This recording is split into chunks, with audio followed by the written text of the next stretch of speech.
All right, so gangs talking one on one. I think one of the reasons why people are having such a hard time accepting that this is happening, that these things actually go on, why there's such a high association with it being a part of being paranoid, delusional, schizophrenic, is because no one actually knows what it is. And truthfully, how easy it is to set someone up for these circumstances. Um, And a lot of people that kind of jump on TikTok, Facebook, YouTube, and stuff like that, they explain what's going on around them without actually explaining what's going on around them. So I'm going to break it down for you. I won't make this crazy long. So you heard a lot about the color coding with the cars and clothing. You've heard a lot about noise campaigns, like that stuff that absolutely, like, unless you're directly involved, it sounds absolutely crazy. But let me tell you what that actually is. It's called conditioned stimulus. So there's a previously neutral stimulus that, after being repeatedly paired with an unconditioned stimulus, comes to elicit a conditioned response. So this is something that you've actually been.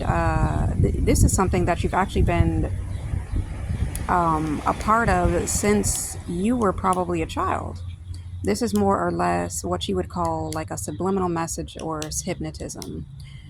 So, what's a good example for that? Studies did show that the reason why so many American cartoons for children were such hype and had a lot of action and violence, and then they would switch to a commercial about an action figure, a Barbie, something like that, because when your brain is conditioned with all of that adrenaline, you kind of want to spend money. You want to expel that energy. Money is kind of has an association with energy. You want to expel that energy. You want to get your parents to be like, hey, can you get me this? Can you get me that? If you're an adult, even being in the same room is one of those things that are playing. Then it's, hey, can you get me this and get me that? It's the same thing. Conditioned stimulus, you've been going through it since you were a kid. You had no idea. When you were in almost every single elementary school, they have a color coded something. That means that a certain action is taking place, an event is gonna occur, or a certain word or action or symbol. Think about every nursery rhyme that you've heard, that you have to clap your hands along with the beat, patty cake, patty cake. Think of, let's see, think of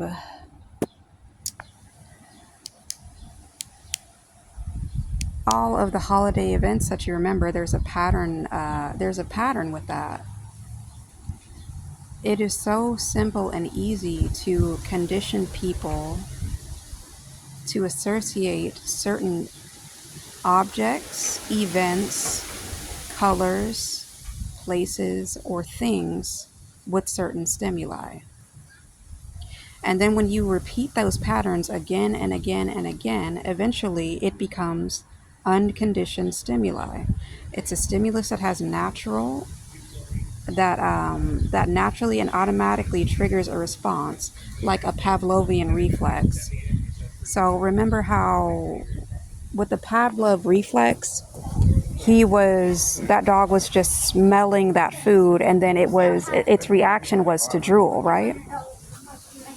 So again, this can be something associated with colors, cars, clothing, certain looking people, places, things, trigger words or actions, and symbols.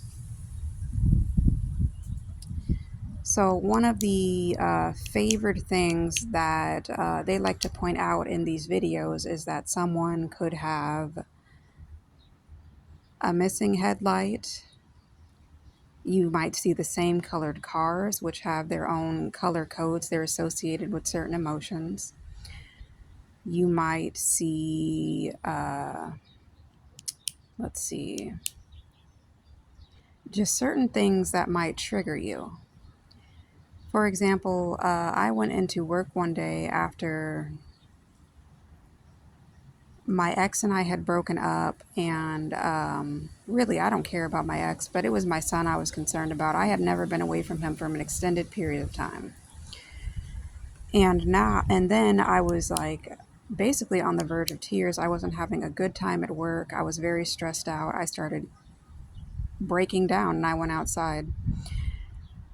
My aunt that I had worked with actually went to the manager and said, well, she's actually going through a breakup right now.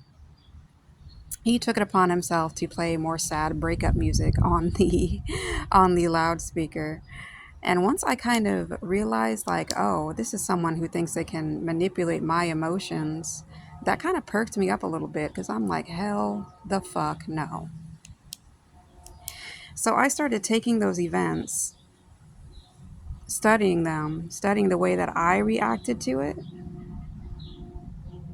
Because, yeah, they do watch you. They will do things like, oh, she misses her son, so we're going to have someone else come out with their son. Stuff like that. I started taking those events, making sure I meditated, I went within and said, why is this making me feel this way? And what can I do to change it? And I was able to do that. And now I have been studying the system for so fucking long.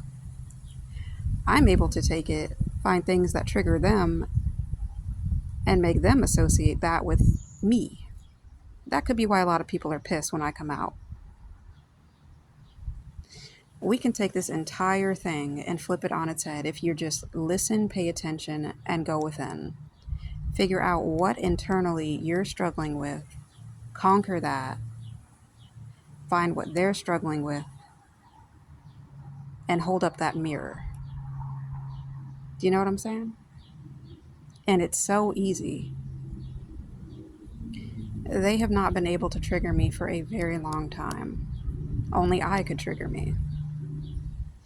They take the events that they're seeing because they don't know who I am. They have no idea who I am. Even the people that I've been closest with for years have no idea who I am. They're not able to trigger any kind of response. It's because I can see it before they do. I have been studying this and the people and what they do and why they're here for so fucking long. Most of the time, I know what they're going to do before they even do it. I have a countermeasure for it. On my TikTok, I told them exactly to their faces I knew what was going on and how I could change it. And they didn't believe me until it was too late. Join me. Let's take what this is and let's turn it into something good. I have information, I have protection. All you have to do is reach out.